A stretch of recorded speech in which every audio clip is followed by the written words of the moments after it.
Shalom from Jerusalem. This is TV7's Israel at War update. And as we're set to deliberate the latest developments in the Gaza Strip, here in Israel, throughout the region, including the Islamic Republic of Iran, with a 45-minute speech by Ayatollah Ali Khamenei earlier today, in which he said there's apparently a divine decree that Israel is about to get obliterated. It's always important to note first that we are today marking day 607 since the Islamist Hamas launched its atrocities on southern Israel on October 7th of 2023, during the course of which, of course, Islamist Hamas and its terror affiliates in the Gaza Strip have murdered almost 1,200, mostly civilians, wounded over 4,800, and kidnapped 251 of them. 58 remain in Hamas captivity to date. And on that and more, let's now turn to introduce our distinguished panelists for today, from top to left to right and then bottom. Colonel in Reserve Dr. Anan Wehbe, who formerly served as an advisor of the Prime Minister's office, currently a senior fellow at the ICT at Reichman University and a lecturer at Haifa University. Next to him is Brigadier General in Reserve Yaron Rosen, formerly the IDF Chief of Cyber Staff, an Israel Air Force commander and a fighter pilot. And last but not least, Brigadier General in Reserve Dr. Amnon Sofrin, who formerly served as the chief of the Mossad intelligence agency, as well as a senior officer at the IDF Intelligence Directorate. It's great to see all three of you, and I will like to start with you, General Sofrin. When we're talking specifically about the hostages, it seems that we are currently faced with a deadlock in efforts to reach some type of resolution or potentially even an intermediary arrangement for the release of hostages at the expense, of course, of a temporary ceasefire. I think that when you look back over the last 18 or 20 months of fighting in Gaza, Hamas is consistent.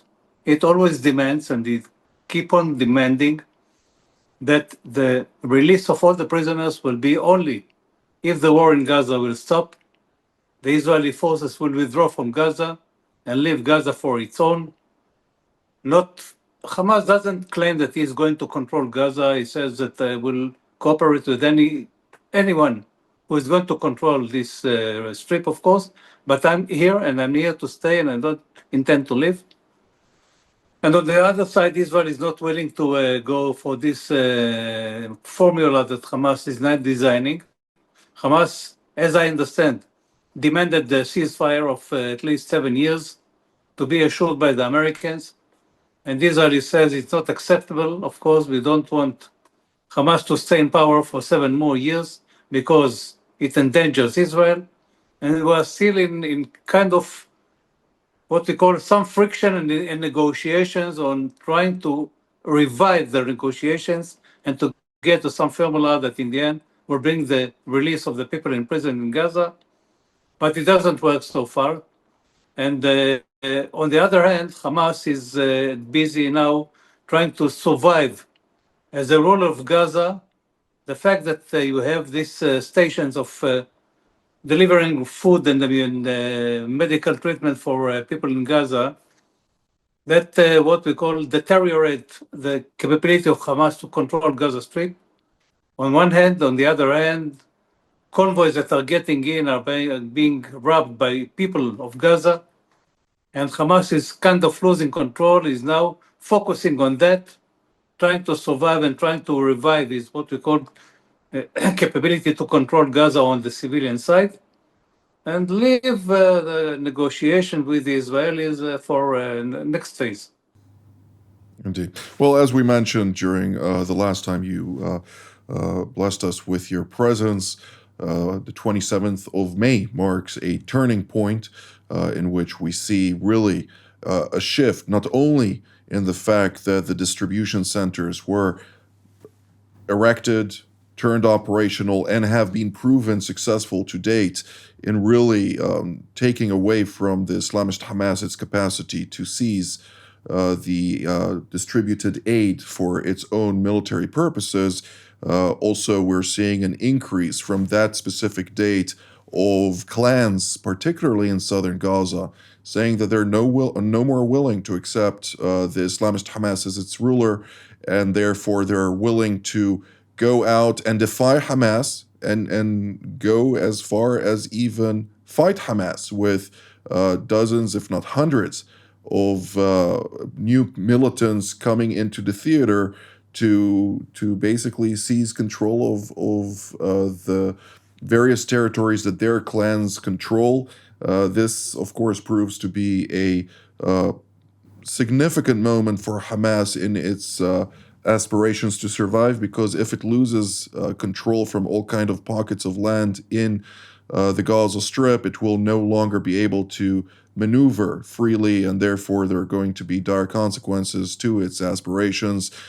General Rosen, when we're looking at the ongoing operation, the cost of war is high. We just saw another IDF soldier lose his life yesterday in the northern Gaza Strip during combat. Of course, 2 days prior, we saw three additional soldiers also losing their life. But nonetheless, it seems that from an operational perspective, Israel is doing quite well. Yeah, I think tying it to your last question and Amnon's answer, I think that Israel is dealing with, a dual challenge. The end game is to win Hamas, free all the hostages. But it's not only about morality or politics. The challenge today is it's about fragmentation. We spoke about this months ago. When we effectively mow the grass in Gaza, we destroy Hamas and the Hamas leadership. But in doing so, we also we're shattering the centralized authority. And who do we negotiate with? We're ending up in the point that we're at right now.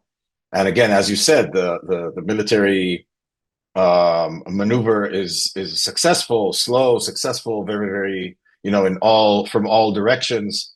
But what we're left with is chaos. And we have multiple factions now. And when the overall authority of Hamas is weakened, the factions are raising their heads and sort of looking around and saying, wait a minute, is the ship sinking?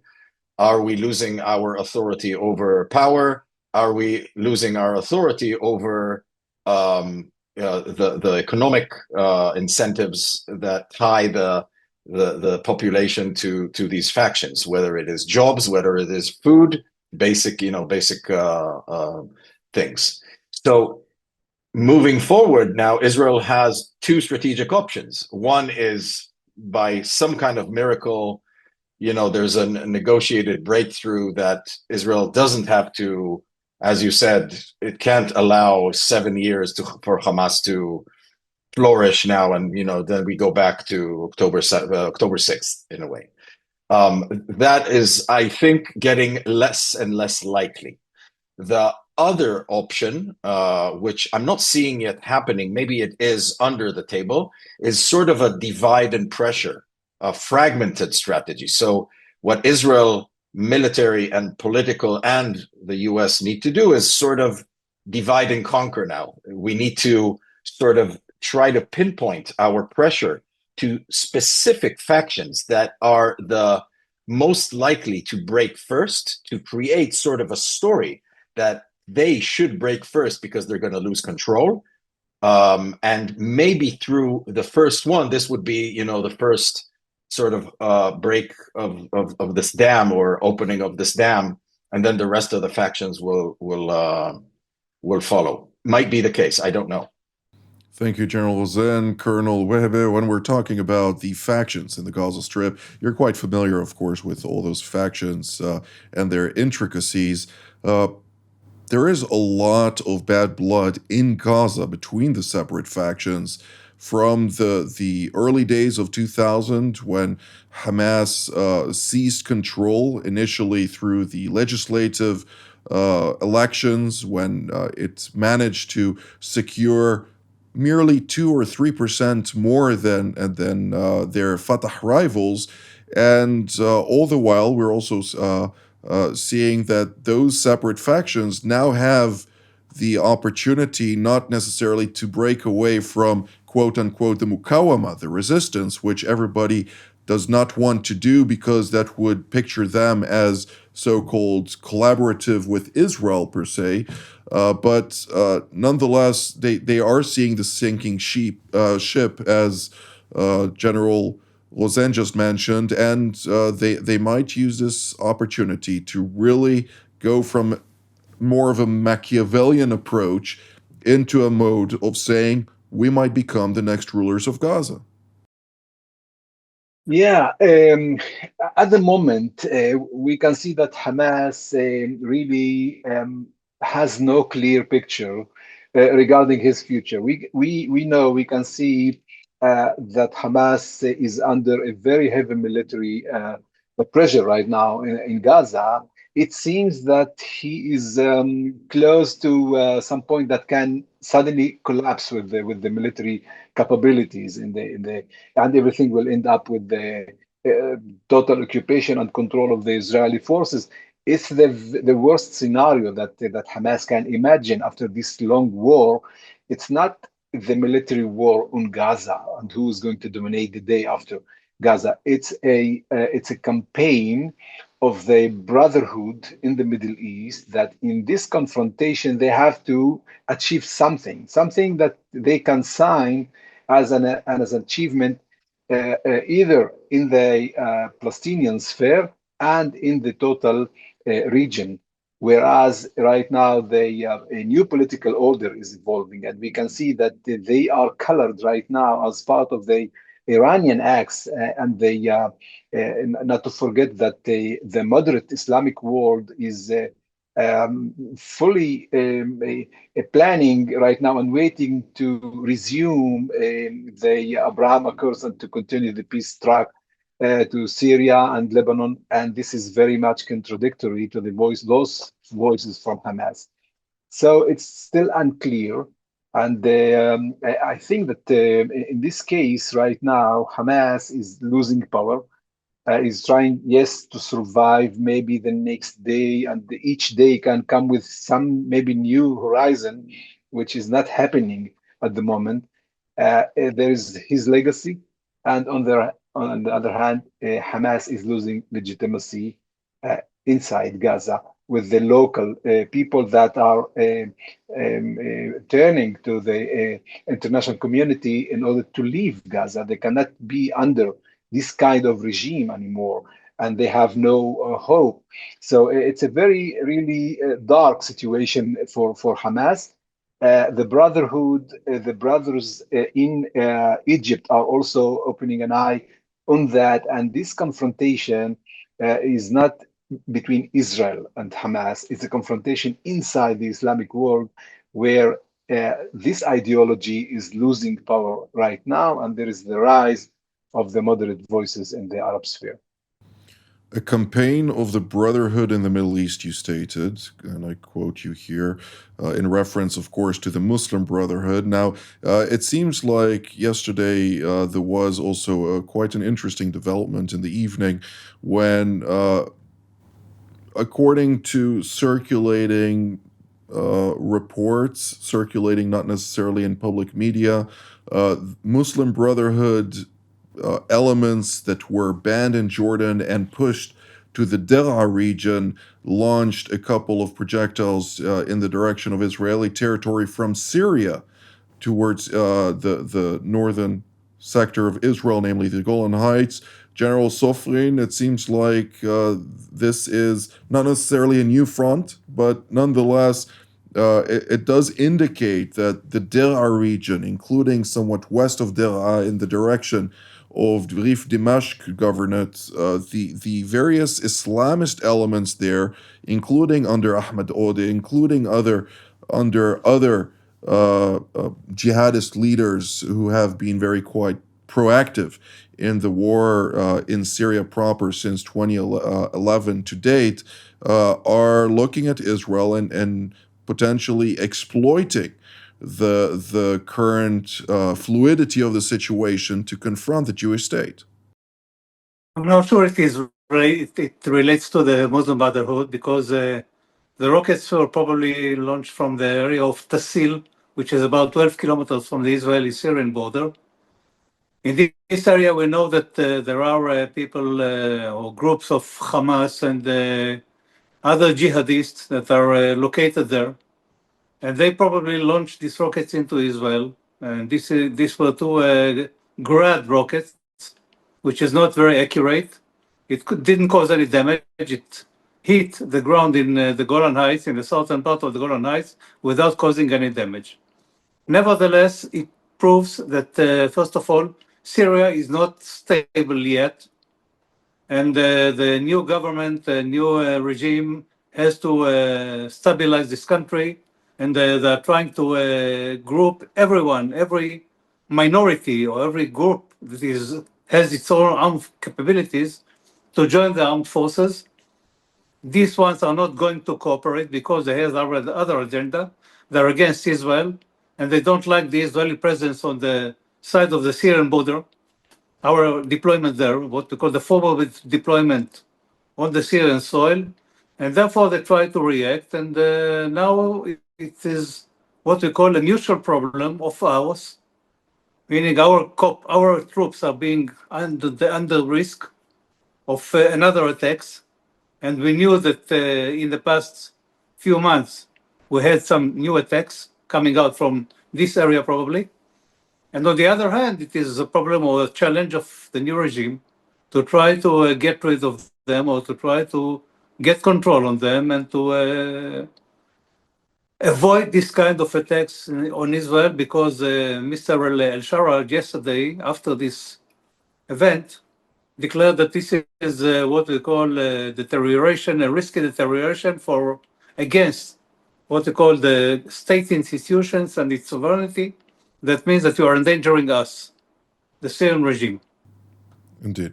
With that being said, of course, Tasil is known to have, it's a town, as General Sophie mentioned, 12 kilometers roughly from the border with Israel, a large Palestinian community, very poor, but nonetheless, Hamas specifically, when you join as a member, you pledge allegiance to the Muslim Brotherhood, to the Ahwan, rather than Hamas proper. And therefore, I do see it as a extension or an offshoot of Hamas, and therefore the Muslim Brotherhood is in context here naturally.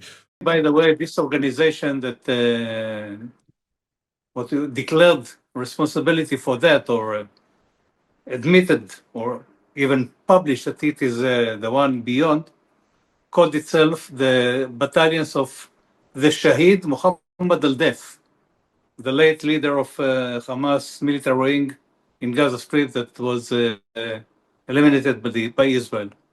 Whose replacement, Mohammed Sinwar, was also just recently eliminated, and I'm pretty sure that his successor will also soon follow suit. But nevertheless, General Rosen, I'd like to ask you particularly, the IDF responded by heavy artillery fire to the sources of the from which the two Grad rockets were launched towards Israeli territory. There was also very heavy aerial presence yesterday. What can you tell us about that, and what should be an Israeli response? We heard Defense Minister Israel Katz coming out and stating that the Ahmed al-Shara, his reform name from Abu Muhammad al-Julani, of course, is responsible for any animosity originating from Syrian soil. New Syria and Israel are having discussions, and the discussions right now are not direct; they are via actions. Israel is east of the international ceasefire line of 1973, and everything that we're seeing now is the new language. Which in the Middle East is not new, but it's the new language between Israel and Syria, the new Syria, the Ahmed al-Shara Syria, which is telling him specifically how Israel views responsibility and accountability over Syrian territory. So this is shaping of the relationship between the new Syria and Israel. And Israel needs this stability first and foremost to defend its citizens in the Golan Heights and in the north, generally speaking. But more importantly, Syria in the next few months is a very important corridor going east to Iran. This is one of the ways to go east without going over Saudi Arabia, without going over Turkey, and so on and so forth. So Syria, as it is, needs to play this role of sort of being this weak territory on the ground, not causing too much trouble from the ground to the ground in Israel. So border protection from all threats. That's one thing. And the second thing is allowing Israel to threaten, if needed, to be a credible threat for the negotiations between the United States and Iran. And to be a credible threat, it means that Israel needs to be able to fly directly in the shortest way possible, roughly through this area, again, without going into too much detail, but it's really easy to see that, you know, this is one of the main corridors that Israel has gained through its actions in the last 6 to 9 months dealing with the Iranian threat. There's not much time left, and I would like just to add a couple of data points before Colonel Webb provides his insight. One is the United States is withdrawing troops, additional troops from its original 8 bases. It aims to go all the way down to roughly 500 troops, special operators, of course, and other type of military personnel vital for the control of the triangle, we call it, Al-Tanf, where we have a very significant strategic presence there, not necessarily a large presence, but very strategic, which is also not very far away from the Jordanian base T-22, which was attacked by Iranian proxies during the course of the past several months. Unfortunately, and very regrettably, Iran killed in that attack 3 U.S. service members and wounded over 45 others, some of them still in bad condition. Of course, they are undergoing treatment, and we pray for their speedy recovery. Another point that is important to highlight is that the Al-Julani regime has now integrated, with the blessing of the United States, 3,500 jihadists into the ranks of its military, all of them Al-Qaeda, Islamic State, and one of the merits that were brought to the Americans in this equation, namely the Saudis and Turks, convinced the United States that unless they're integrated into the military, they would join the Islamic State, something that the United States does not want. This really raises the alarm for me personally to see the United States agree to this, because they also have a camp, or at least 2 camps, of roughly 40,000 Islamic State members, which could also potentially be integrated into Syria. And then what we're going to get is an Islamic State in Syria. Colonel Webb, what can you tell us about that? Yeah, I couldn't really understand deeply what was behind this meeting between Mr. Trump and Al-Julani in Saudi Arabia, what kind of agreement. But we do understand that according to the Israeli defense doctrine, we prefer always to see on the other side of the borders a state forces, and not all kinds of non-state militias. And this situation of a hybrid area that it belongs to the neighboring state, but on the other hand, occupied or captured by unknown forces.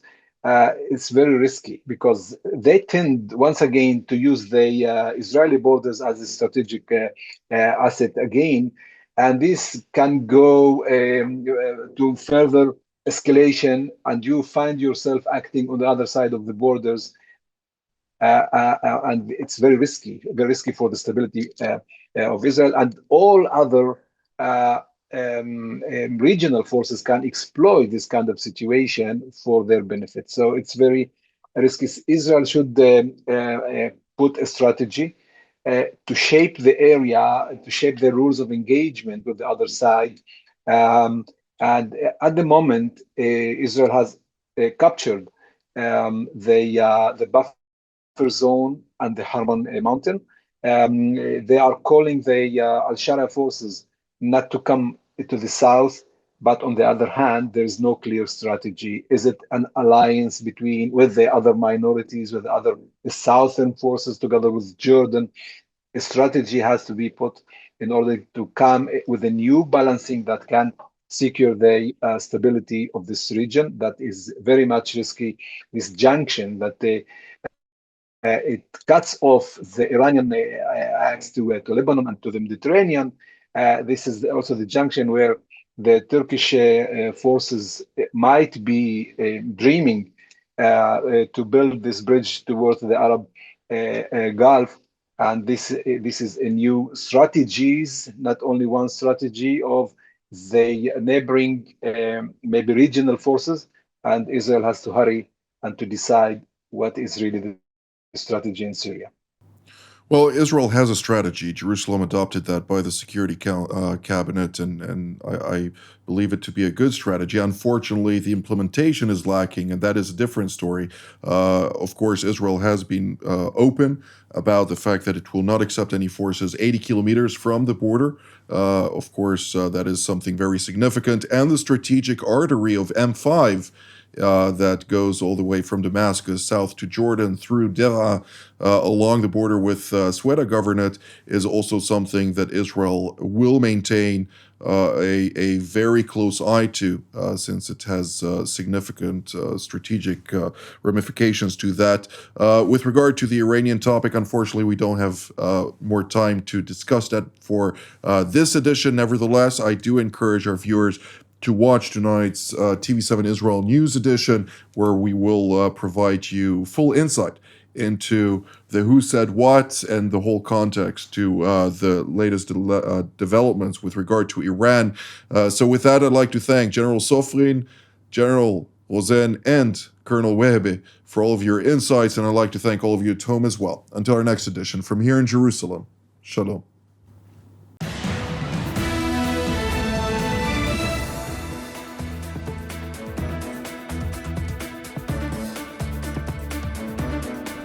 For more of TV7's productions and editorials, we invite you to visit our website at TV7israelnews.com.